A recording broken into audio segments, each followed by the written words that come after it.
April 16th, 1999. As I slowly liberate the purple gel tab of its aluminum foil cage, thoughts of Timothy Leary's grandiose ramblings and my previous stance towards LSD race throughout my mind like a stampede of frightened cattle. I've been anti-acid for so long that my pre-programmed response is to immediately chuck the damn thing out the window and attack everyone in the car. Everything has changed since last week's psilocybin experiment, though. A compulsive lust for the knowledge of all things psychedelic now envelops every atom, particle, electron. This obsession now propels me. Part obsession, part youth, but mostly fear. Fear of losing control. I know very well the horrific outcomes that could come as a result, but I pop the zinger on the tip of my tongue and the jelly melts like a flavorless dentine strip.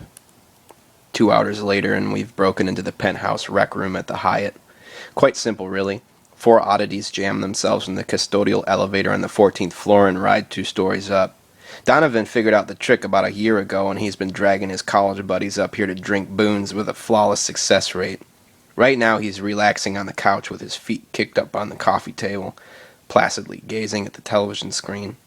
Danza's accent soils the atmosphere via Taxi rerun, imbuing us with Brooklyn. Donovan's 6'3", real skinny, clean-cut and harmless looking. For the short time I've known him, I can tell that he's had a pretty sheltered childhood, studying computer technology and indulging immoderate love for Doctor Who and Kids in the Hall. He's the kind of guy you know nothing bad is ever going to happen to.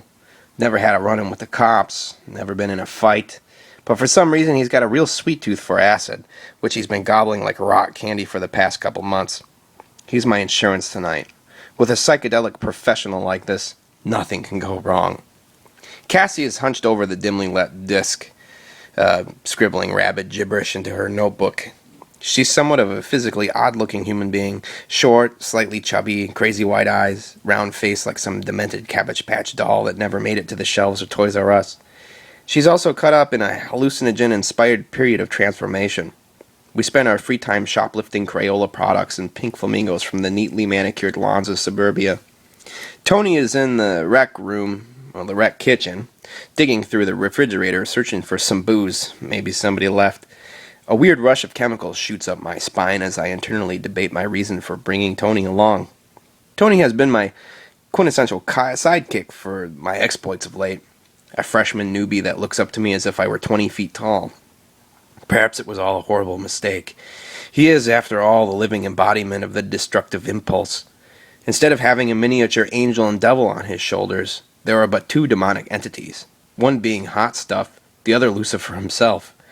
The maniacal clicking of a near-empty Bic lighter focuses my attentions to the restroom. Donovan's hanging halfway out the door, attempting to blaze a Grateful Dead pipe.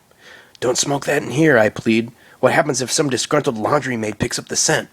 He gives me a lost child in the middle of Disney World sort of look, and my vision becomes a reel of film breaking in the projector, flickering momentarily on screen before readjusting itself to an uncomfortable audience.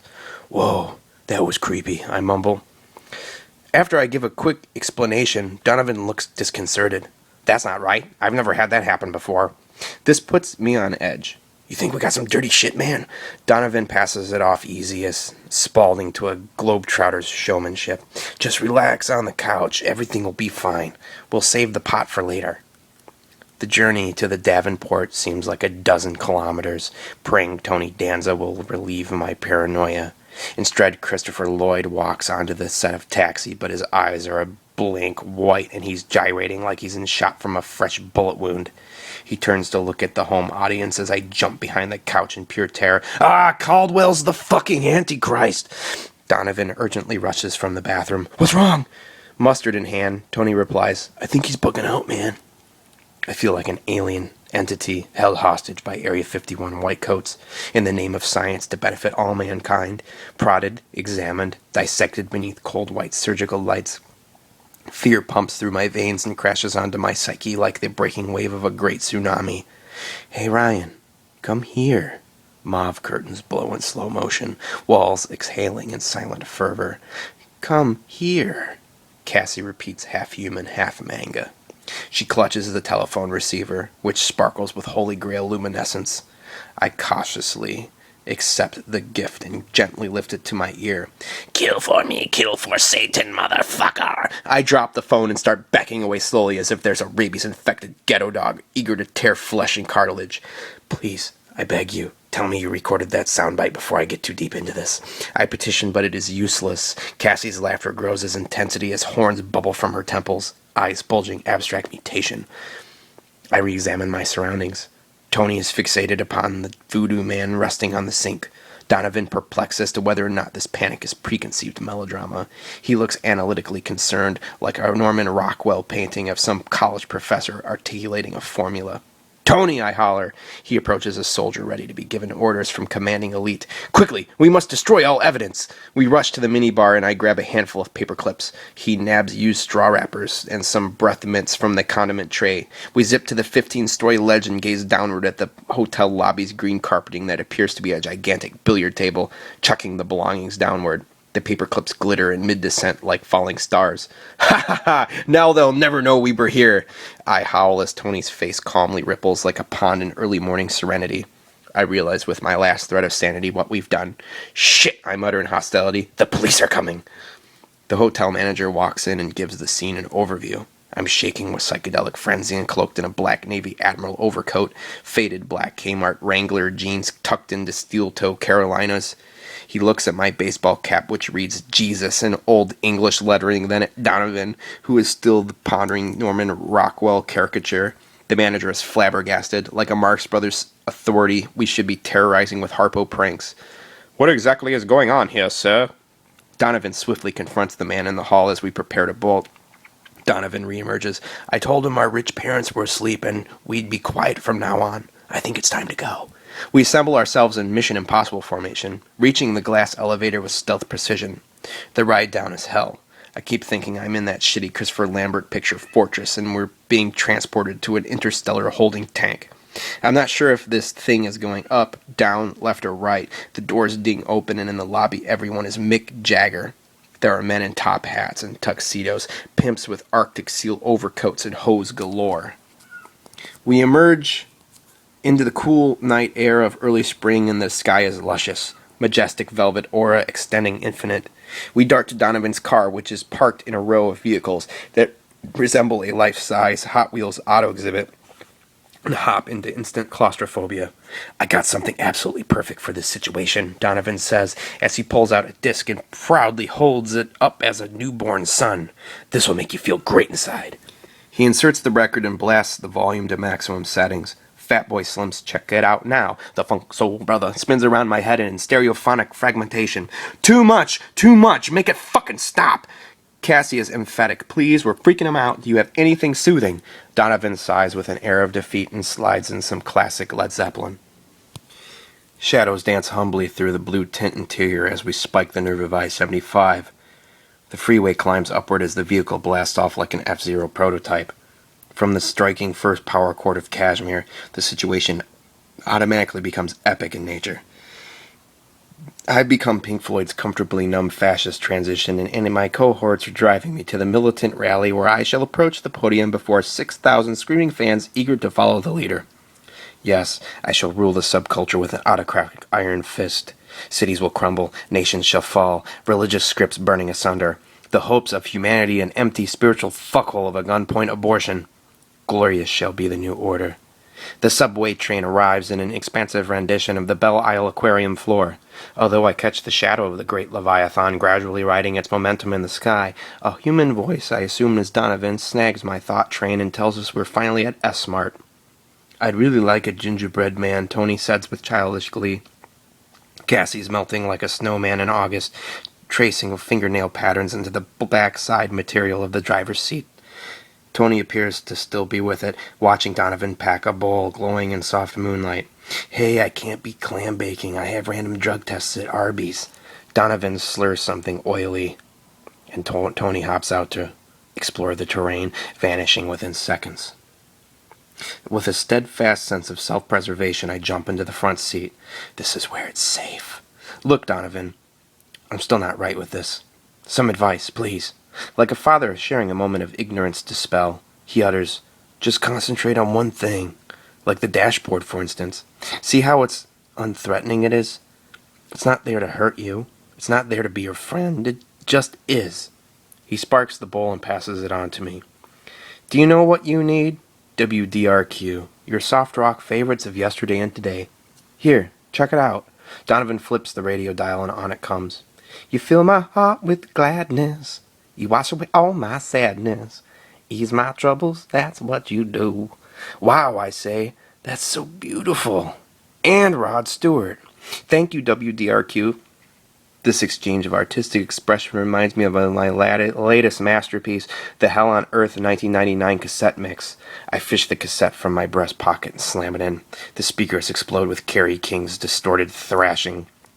Frightened, Donovan squeaks, "What the hell is this?" I start laughing. "Oh, this is No Remorse, I Wanna Die by Atari Teenage Riot and Slayer. Isn't it awesome?" Suddenly, I feel back in control while Donovan control is slipping. What do you get from this music? Is this the way you feel? Well, sometimes, most times.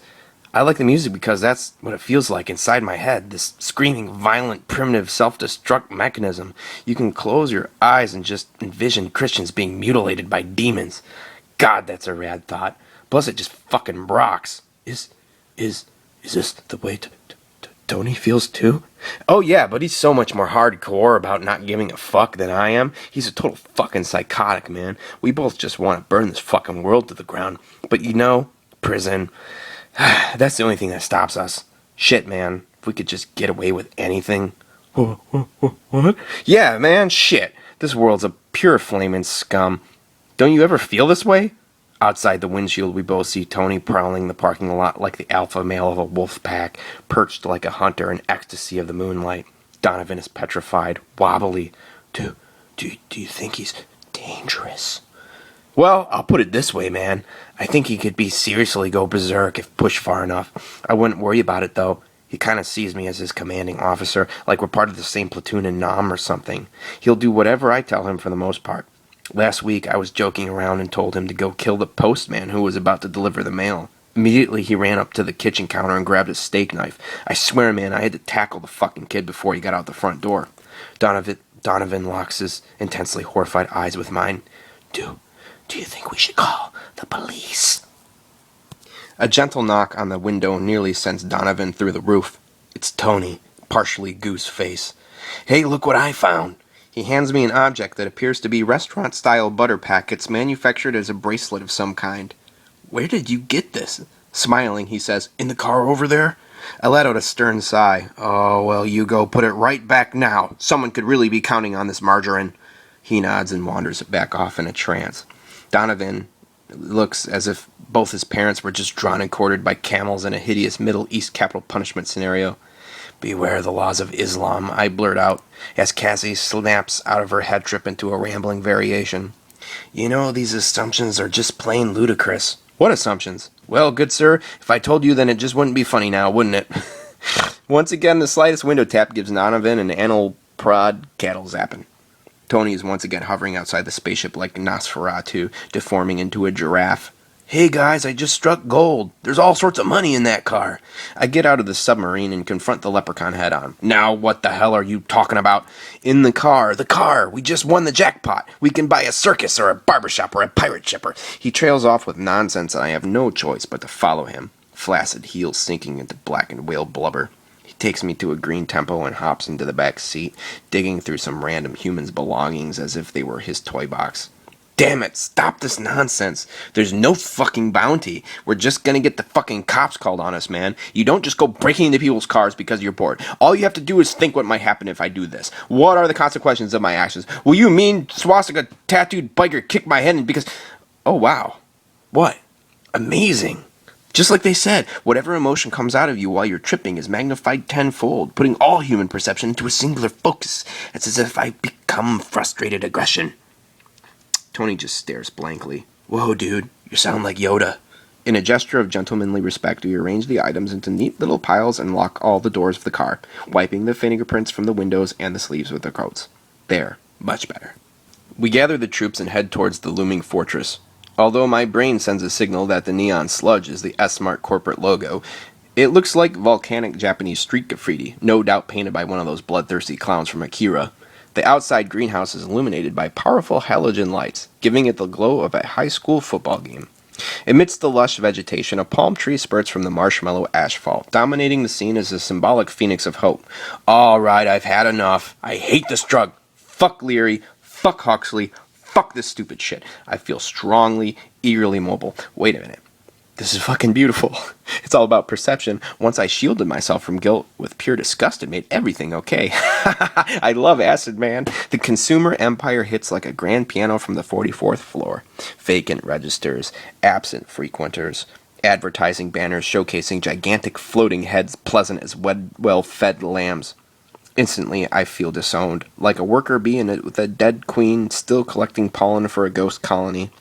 Hey Bartek, we're going on a mystical voyage. You take care of Tony. Donovan and Cassie take their leave, hobbling down a labyrinth corridor of hygiene products, breakfast cereals, and nylon pantyhose.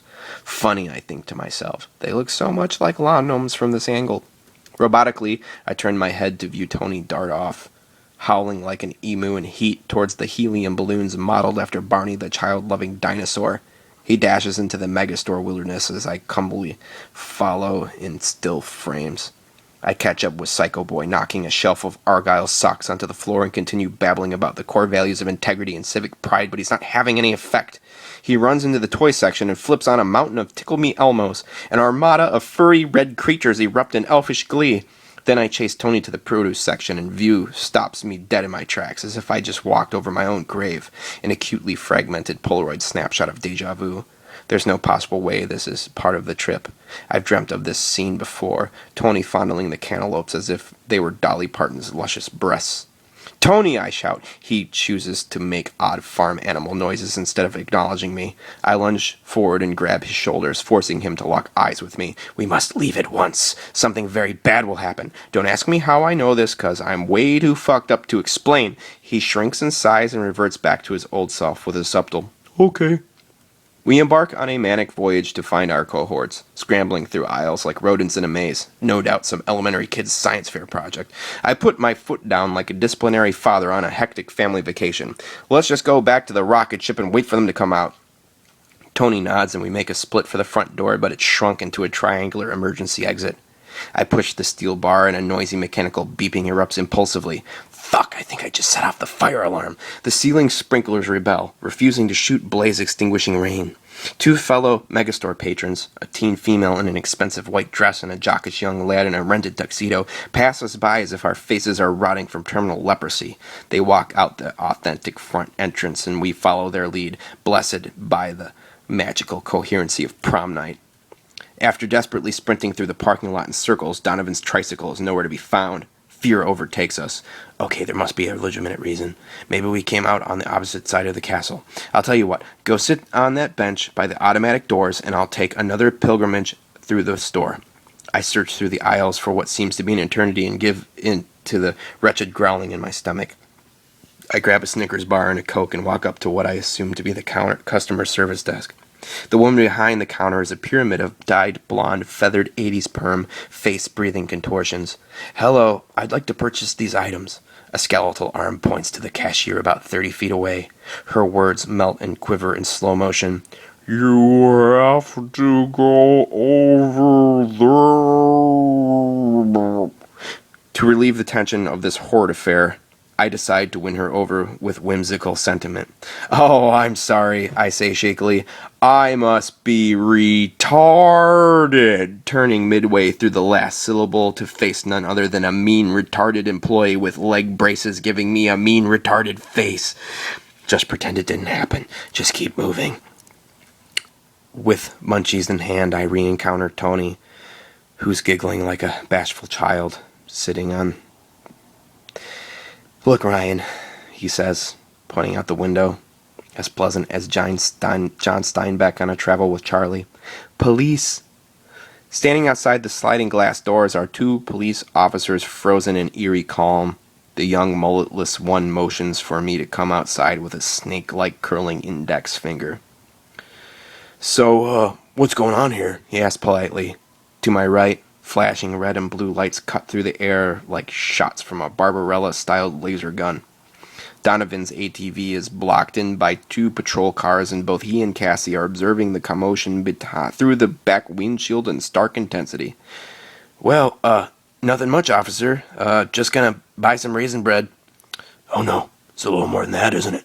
The one interrogating me is about 25, 6'2", short black hair buzzed into a 1960s astronaut-style crew cut. The older one behind him is in his late 30s, 5'11", short brown hair accentuated with a mullet and a manly man's mustache. The rookie's authoritarian cop talk drags me back into the nightmare of the present. Oh, we know all about it, man. Just come clean, man. Don't make it hard on yourself. Well, all right. You got me. We smoked a little pot. Oh, I don't think so. You're too spaced out to just be a little high on some reefer. The mullet approaches and holds my chin up so he can get a clear view of my eyes. Look at those pupils. I've never seen anything like that. Never seen anything like this. This. I feel like a gerbil about to be mutilated for the chemical safety of artificial beauty products.